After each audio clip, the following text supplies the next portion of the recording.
As I reach this stage of life, I realise there are two big challenges for me: letting go of the things that no longer serve me and embracing the things that do. But which is harder? I'm going to explore that a little bit in this video, and I'm going to talk about what knitting has taught me about the importance of letting go.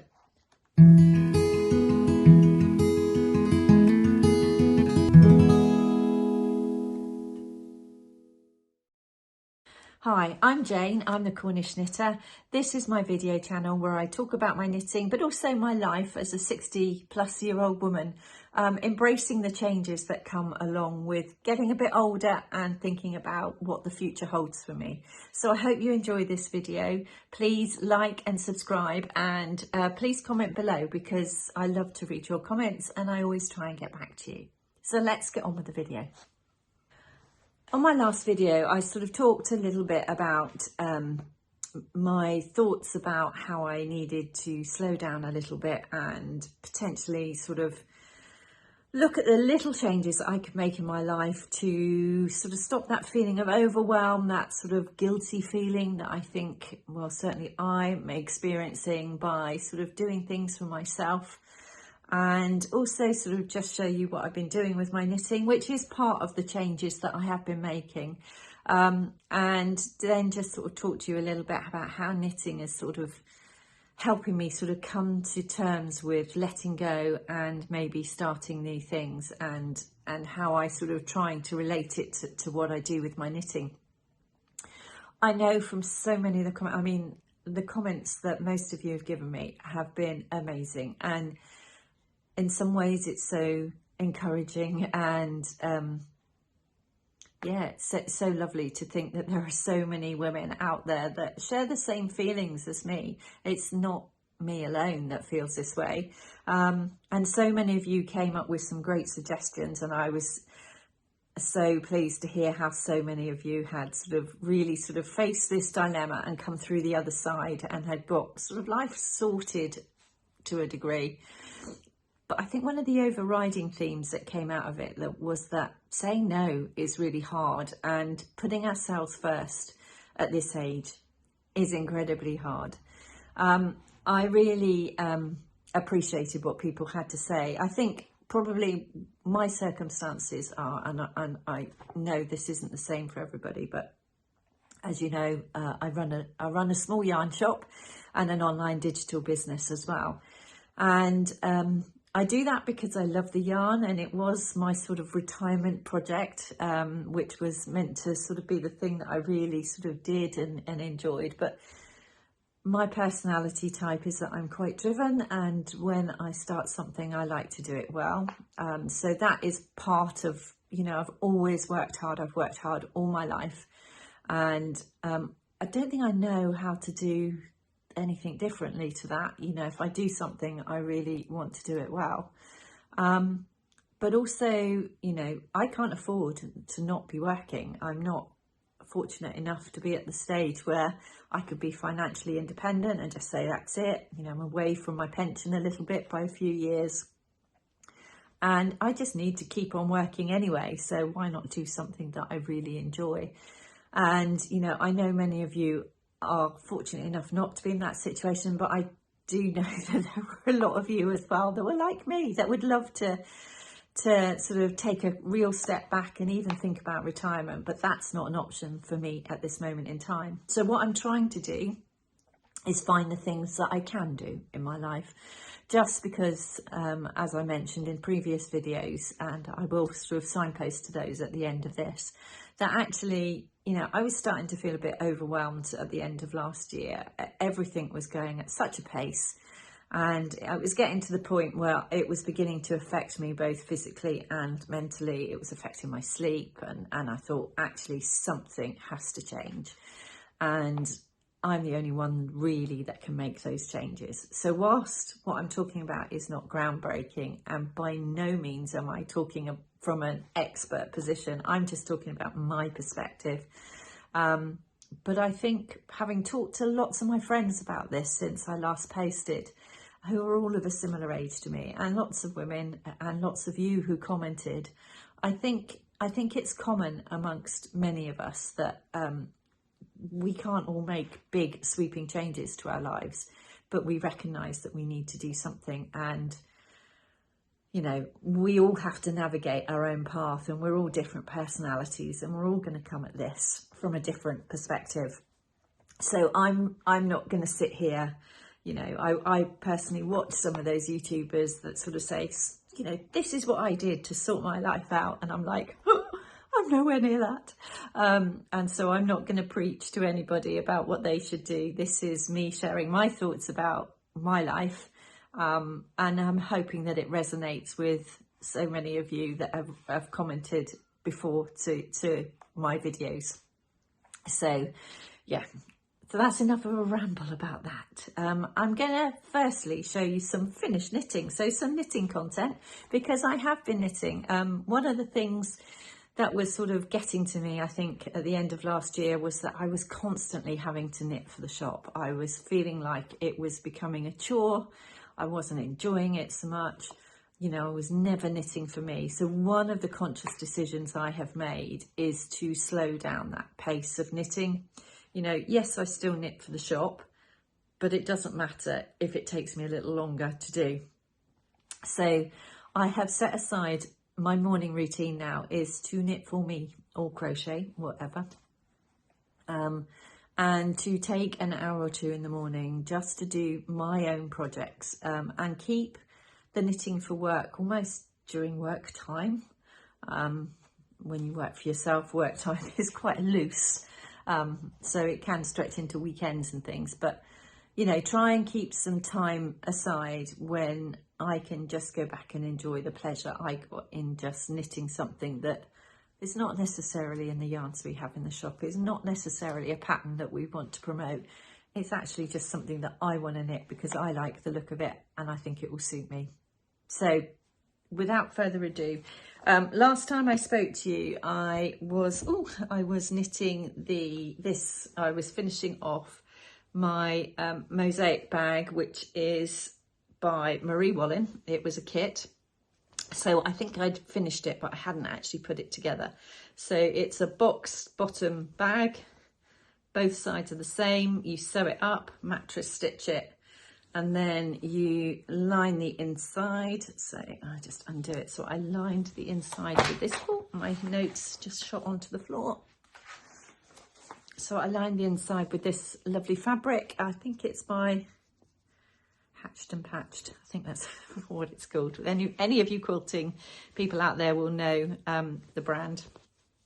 And then sewn a button on the front, and then you just crochet a little loop and sew it up. So it's a lovely bag. I've actually got enough yarn left over to do another one, an identical one, maybe with a couple of colour adaptations, but really pleased with that. And I just wanted to show you because it was a lovely little project. I did it between Christmas and New Year predominantly.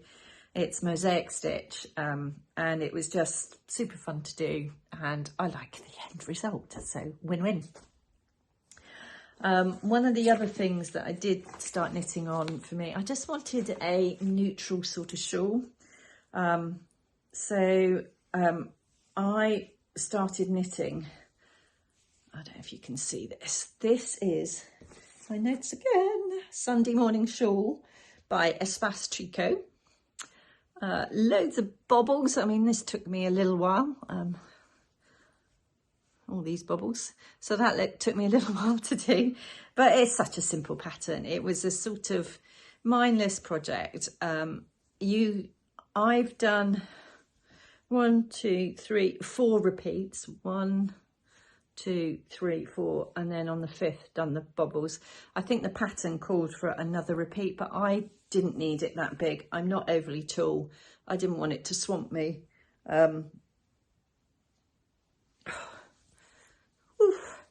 I felt that that was a good size for me, not being too big.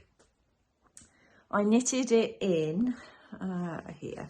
It's Blueface Leicester Fleece by West Yorkshire Spinners, which is 100% British wool. It's a double knit, and it is, I knitted it on, I think I knitted it on 4mm needles. Can't remember what the pattern asked for. but this is light brown, the colour, and I just loved the nude. I just thought I could wear this with so many things. I really love it. I really am pleased with this. No, it's not a big splash of colour, but I just think it's a really useful shawl. So love that pattern. I would definitely knit that again, maybe in a brighter colour. Just thinking, have I sewn in the ends? But I have sewn in the ends. So that is one of my me knits that I've been doing in the morning, and I loved both of those projects, and I'm really happy with the final outcome of it. Since I last saw you or spoke to you, there was a yarn show at Unravel in Farnham in Surrey, southeast England, and we had a stand there, so I went up and manned the stand. We only took our sock club up. Anybody that's interested in socks, do go and check out our sock club, and I'll put the link below. But we took our sock club up, and we took loads of socks up and the needles and everything you need to knit socks. But it was a wonderful opportunity to meet people, talk about sort of the products and socks. It was a yarn show, so it was lovely to see all the beautiful yarn and suppliers there. I actually was very restrained. I went with, I was on the stand, and it was busy from the time we opened to the time we closed, and it was a 3-day show. So the only time I actually got to look around was right at the end of the day, when the other vendors are wanting to get off away and sort of relax, or I'd get there really early before everybody opened and sort of do a quick whiz around. So I didn't get a huge amount of time to sort of look at the other produce, but I did my fair share. But I had some projects in mind, so I was looking particularly at new sock yarn, thinking about the sock club, and also I was thinking about a couple of things that I had in my mind to knit, things that had caught my eye. I mean, Ravelry, let's face it, every week on Ravelry there's new things on there, aren't there, that you think, oh, I'd love to knit that, but we just can't do it all. And part of my sort of acceptance of needing to slow down is just to accept that as well. It's I don't always have to be busy with my knitting, and I can't make everything that I like. My goodness, I just looked at my shawls favourites, and it stretches to 18 or 19 pages of shawls, for example, on Ravelry. So I could never knit them all. Even if I was 20, I don't think in my lifetime I could knit them all. So it's just accepting that and actually working out what I really would like to knit. So one of the things that I did get, and my plan is to knit, where is it? It's called the Polar Sweater by Natasha Hornby. It's a little cable sort of sweater, and the main body of it I'm going to do in this beautiful blue. And this is Yarnadelic by John Arbon, and that is in the colour Woman in Blue, quite apt. I think it's a colour that will suit me. And then there is a contrast colour which you put on part of the rib, and you can do some sort of, afterwards you can embroider over the cable joins. So I've chosen that colour to do the contrast, and that is again the Yarnadelic in Of My Hands, I think it's called. All of the Yarnadelic John Arbon had named after vinyl records and things that they like. So not being a huge music buff, I'm not too familiar with that one. But those two together, this is the main colour, this is the contrast colour, and I'm going to cast that on this weekend. So this is my next me knit. It may end up as a sample for the shop, because we do stock Yarnadelic and we will be stocking these colours, but I'm knitting it with me in mind rather than knitting it as a sample for the shop. So that was one of my purchases, and I will show you some others in a minute. So thinking about what I've been saying about slowing down, it's been interesting. As I said, I've talked to a number of friends recently about who are all this similar age group to me, and we were just sort of sharing, why do we feel the way we do? Why do we carry this burden of guilt about either saying no or putting ourselves first? And you know, sociology interests me. I'm sort of quite interested in sort of how societies are formed and things like that. So one of the things that we've been talking about is my generation. I was born in the 60s, and my generation really were probably the first generation who in the 70s and 80s were told, women, we could have it all. You know, we could do whatever we wanted. We could be the perfect wife, the perfect mother, the perfect woman at work. You know, we could look amazing. We could be financially independent, which all of these things were things that our parents, our mothers, never had the opportunity to do. You know, their roles were quite defined, weren't they? They were homemakers. They were there to nurture and care and look after people. And that was where their value set came from. And I think we still had that legacy of that value set, but we were also told that actually to be successful, you can do so much more than your mums did. You can go out into the world and get a good education and go and use it and then sort of break through that glass ceiling. And I think in that strive to do all of that, when we were told that, we thought we could have it all, and not realizing that along the way something has to give. And what had to give, you know, if you were successful at work, quite often what had to give was something at home, for example. And then there's the guilt that comes alongside of that. So I've worked all my life since I was 16, and I've worked full time all my life. So, and you know, I spent years feeling so guilty that my children are the ones that had to go to nursery school or after school sort of nursery because I was working. I was the parent that didn't realise it was non-uniform day and would send my kids into school in their school uniform and then find that they're in tears because everybody else had come in sort of casual clothes and mine were there. And you know, and the guilt I used to feel all the time by trying to juggle all of these things. But I had to. I was, you know, I had to earn money. I didn't have a choice about that. And but boy, did I feel guilty. And I think we carry that into other areas of our life as we get older. You know, the thing about looking after elderly parents, if you're not available to them or you're busy working, you know, you're trying to juggle doing that. And if you can't do as much as they would like you to do, then you feel guilty again. And I was talking to a friend quite recently about this, who's also looking after an elderly parent at home. And she said, I just constantly feel guilty. I feel guilty because I can't be there for my own grandchildren as much because I'm looking after my mum. And then I feel guilty that I can't be with my mum as much because I spend time with want to spend time with my grandchild. And then I feel guilty that I don't get to see my husband because now the kids have left home. You know, we don't get to spend so much time together. And she said, I just constantly feel guilty. And she said, you know, I put myself last in all of that. And I thought, we are all very alike.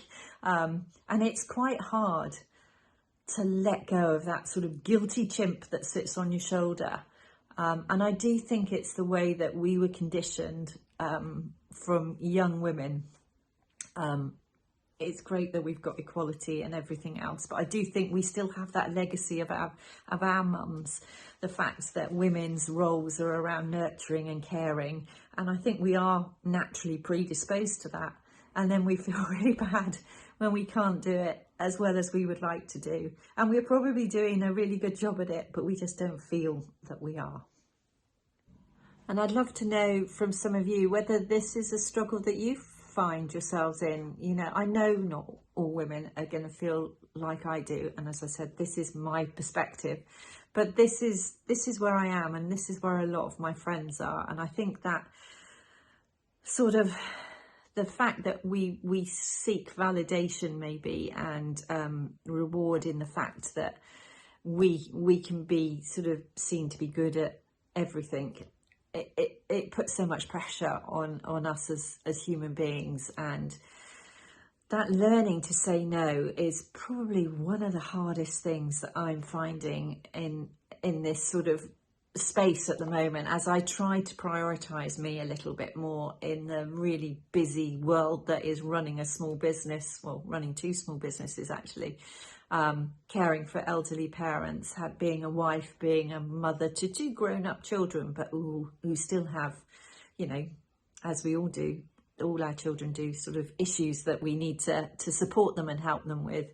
And then being a good friend and all of the other things, and then looking a certain way, and, you know, that pressure in the media about women. You know, I see so many, I should come off Instagram sometimes, but, you know, you see so many women, you know, I'm 60 and I do these exercises and look at my body, and then you look at yours and think, mine's nothing like that. But something has to give. And I think that strive for perfectionism in everything we do is something that came from our generation. And I look at my daughter's generation, and I really wish that I know they have different pressures, but they have so much flexibility now. And I see women of my daughter's age who are choosing a better work-life balance. They are choosing to live a different life and prioritize different things. And I sort of still beat myself up a little bit about that and think, why didn't I do that more? And why have I always been the one to sort of say yes, even when I really wanted to scream no? And yeah, I just sort of, as you can tell, quite reflective about it all. I think the emotional sort of weight of letting go old habits and ways of being is particularly hard for us as women. I know many of us sort of fear change and the uncertainty that comes with change, and obviously at this stage in our life there are lots of changes that have happened and are about to happen. And I think we have sort of an innate inertia and resistance to change, because it's destabilizing, isn't it? And it feels unbalancing, and we need to adapt to those changes that we need to make, and some find it easier than others to make them. I think the letting go bit is I'm so used to always being busy, and sort of being busy is almost that validation of worth or even success. And I know it's not, because you know, my life proves that it's not. But I think that's one of the hardest things, that sort of, if you're letting go, do I feel a bit of a failure of the things that I'm letting go of? And then I think I need to let go of some things to start new things, because otherwise I'm not going to have the time to do those new things, and it's going to be an increased pressure. So as you can tell from my chat, I'm still in that sort of quite conflicted place. I think I'm trying really hard to think about what I need to do, and knowing that I need to make those changes. But I'm really finding it hard to do. And I didn't want to come on here and sort of say, yeah, I got it sussed, I know exactly what I'm doing. And for you all to think that, you know, this is easy, because for me it's not. And I know for many, many other women it's not either. So what's worked so far for me? I have started to do more of a digital detox. So whereas in the past anybody could email me over the weekends or anything and I would respond, now I don't. I don't look at my emails in the evening. I don't look at them on a Sunday. My feeling is if it's important, somebody will know my number and contact me, so that will be family. If it's not important, it can wait, and that's different. That is different for me, and that has freed me up a little bit of time.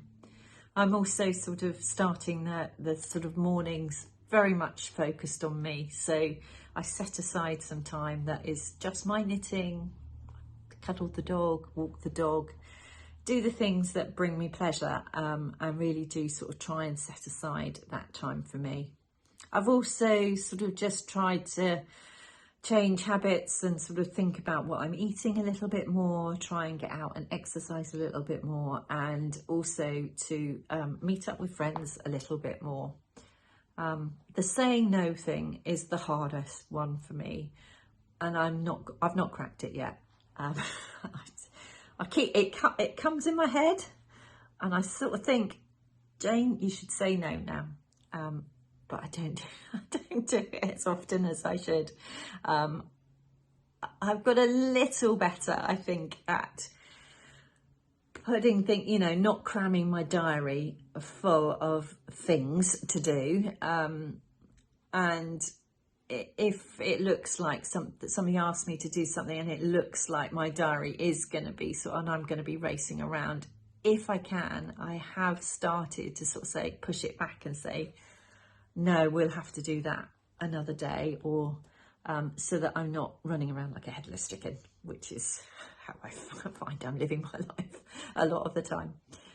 So I have started, but I've by no means perfected the art of that, really. The other thing I have done is just reviewed what I'm spending money on, and I've reviewed my wardrobe and sort of started to declutter a little bit, and thinking about sort of what I'm spending money on, and sort of thinking, are there things that I don't need to be spending money on, and sort of making sure that I cut those down so that financially I feel, you know, I'm not as sort of committed to having to work as many hours just because I need to pay for the lifestyle that I've got at the moment. So just nothing drastic, but just making those small changes. And those are the sorts of things that I feel that are achievable at the moment. And I'm not setting myself up to failure for trying to do too much in this space, but I'm going to keep working and all the time try and introduce new things, you know, trying to give myself occasional days off. And I have got a little better at that, but I do need to do more with that too. And that sort of brings me to why my knitting has taught me some of these things. And when I've been trying to think about this, I've been thinking at it through the lens of knitting. And when I thought about it, you know, if we think about sort of knitting teaches us that something handmade is beautiful and unique, but it's often not perfect. You know, how many of us with our making, knitting, crochet, whatever, will immediately go and point the imperfection out to other people. You know, other people say, oh, that's beautiful, that's lovely, and you say, yeah, but I made a mistake here, and I can't even see it. But we know that what we've made is usually not perfect. And in the past, I probably, with my knitting, if I could see a glaring mistake, I would have to rip it back. I just could not leave it there. And I'm learning to accept that imperfection is okay.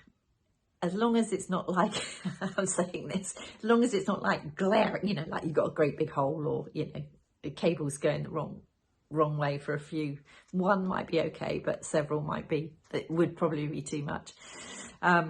But frogging as well, you know, you sort of think about, yeah, we're quite happy to pick stuff back and redo it as in our knitting as well. And I think that sort of taught me about the importance of not making everything perfect all the time. So knitting sort of has helped me think about it in that way.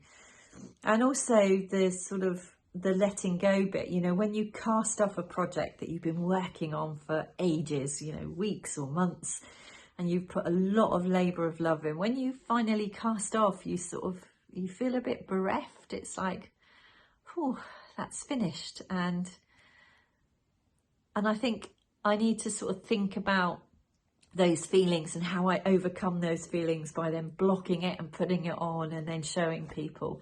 Actually, letting go of some of these things in life might give me that sense of achievement and relief that finishing something that I've been working on for ages in my knitting does as well. I think because knitting and crochet you know, is really an act of mindfulness, isn't it? It's that repetitive stitch. I can lose myself completely in working on my projects. I love to watch something or listen to something, but I don't necessarily need it.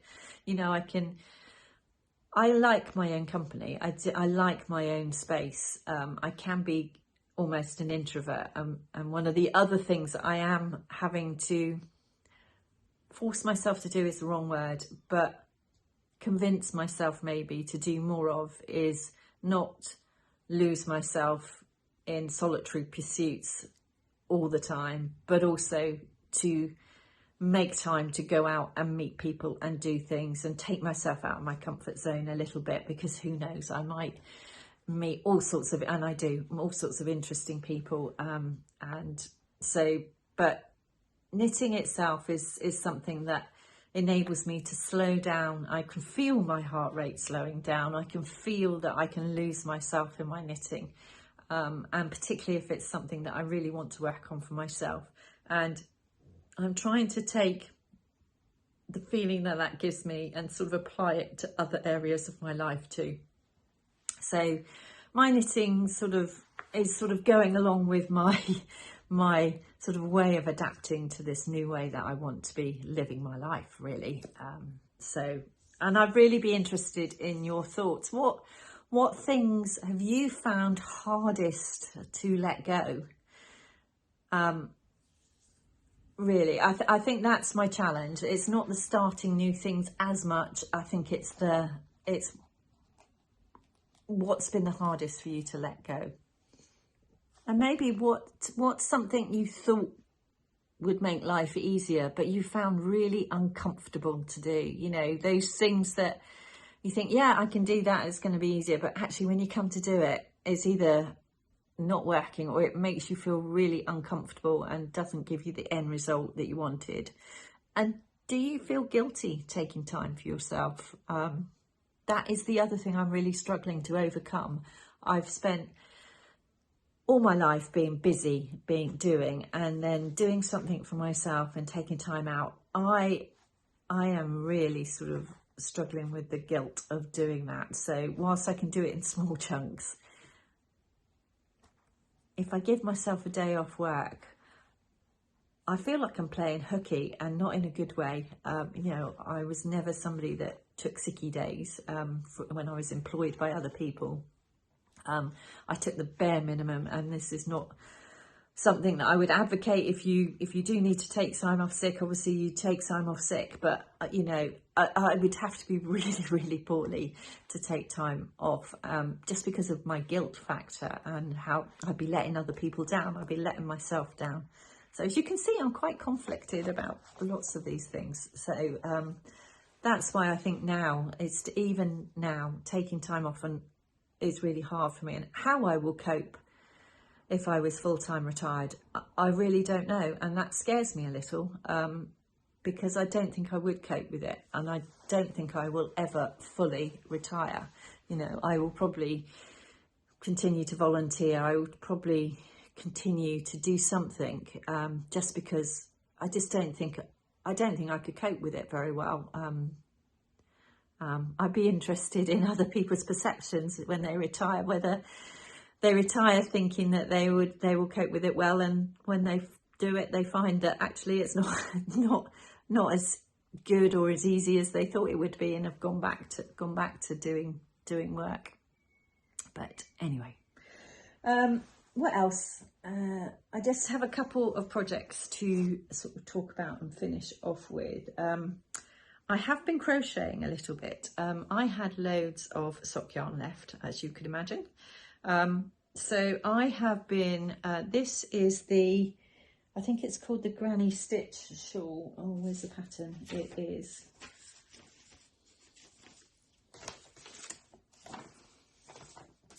the Granny Stripe shawl by Crochet Objet. So it's it starts that way, actually. I'm sort of commit, and I've just used one row, and then I've just repeated the rows of spare sock yarn that I've got left. I've only really just started it. I thought it was quite a fun little project to do. I quite liked that it's got no colour theme.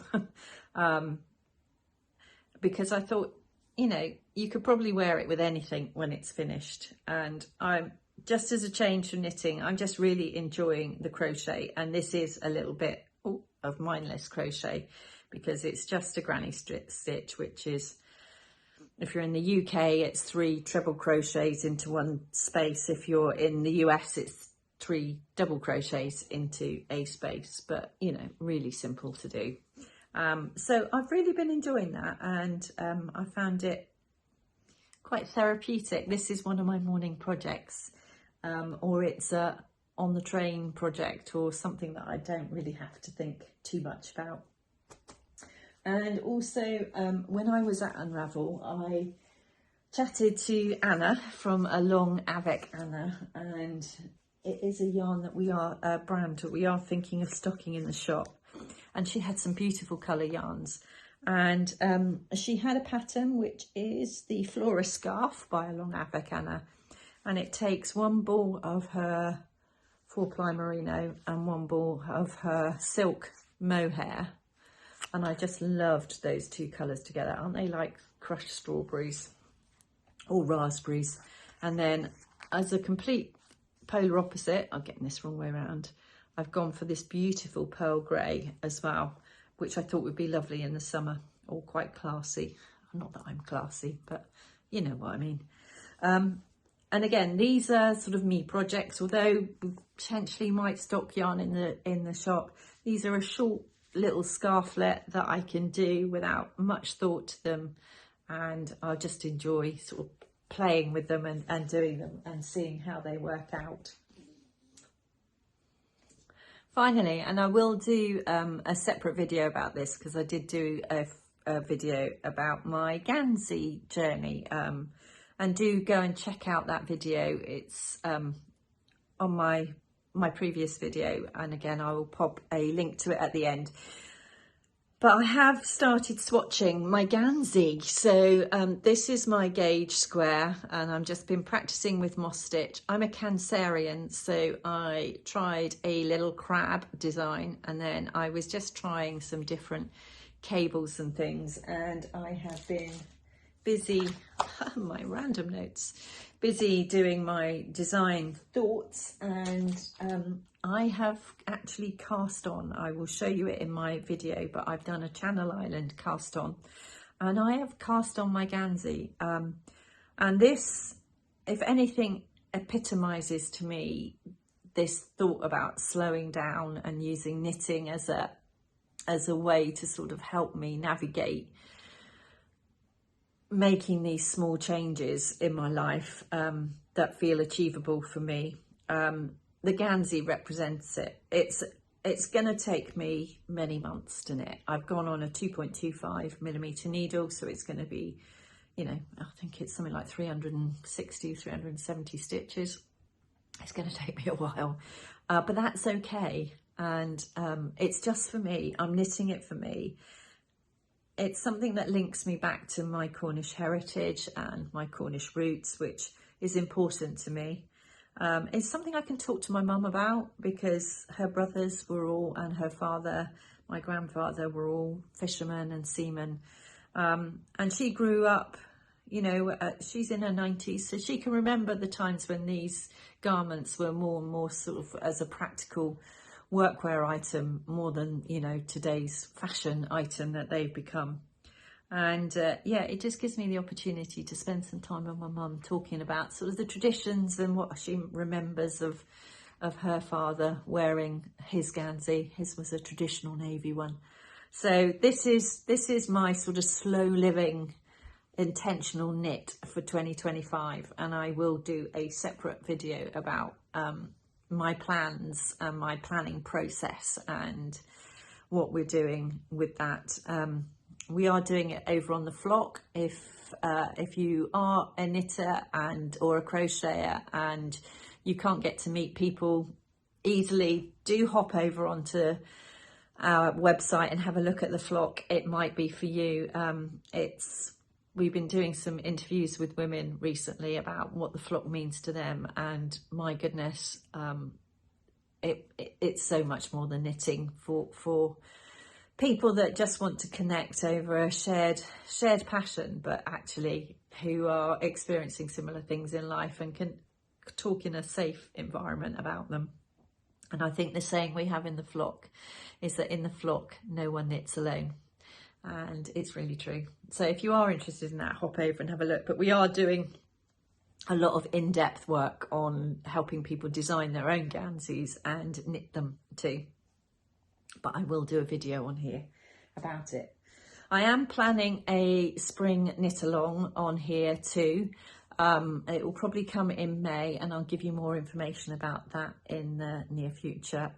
So I'm excited to get knitting with some of you and just chat and enjoy and just chew the cud. Enjoy life. So that's me. Thank you for listening. I've been rambling on a bit with my thoughts, but it's something that I think, you know, I am going through quite a reflective phase in my early 60s, which I think many of us do. We reevaluate what's important to us. I'm learning to listen to my gut and prioritize me a little bit, but I'm not finding it easy. And I think that's partly because I've been conditioned as a woman of my generation to not feel valued for that too. So I'd be really interested in your thoughts. I love reading your comments, and don't forget to sort of comment and tell me what you've done that you thought would make your life easier but it's made you feel deeply uncomfortable. What's been the hardest thing to let go of for you? And yeah,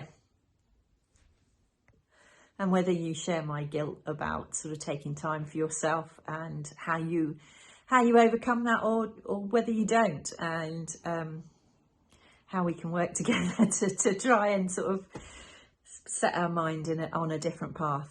Anyway, it's been lovely talking to you. I'm going to put a little clip at the end here, just showcasing some of the things that I've been doing to sort of calm myself down here in Falmouth in Cornwall, because I live in a beautiful part of the world and I'm really lucky to be able to take time out when I do take some time out, and I'm really trying to enjoy the environment in which I live. So until next time, and I will do a ganzy video soon too, but until next time, bye.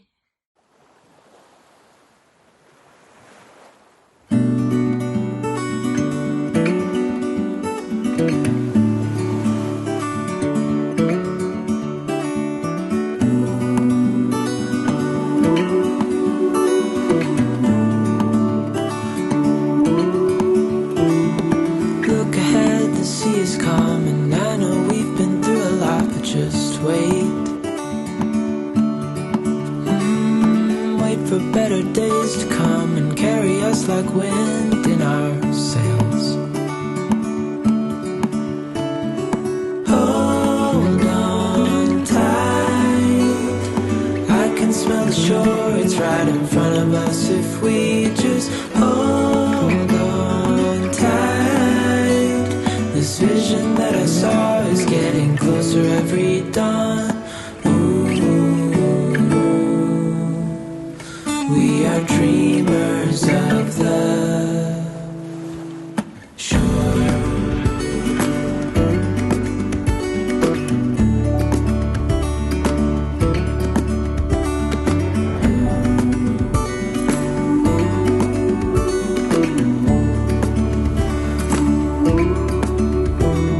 7 years now on this boat, and we all know where we belong. Just wait. For our home to show on the horizon, soon we'll be there. Hold on tight, I can smell the shore, it's right in front of us if we just hold on tight. This vision that I saw is getting closer every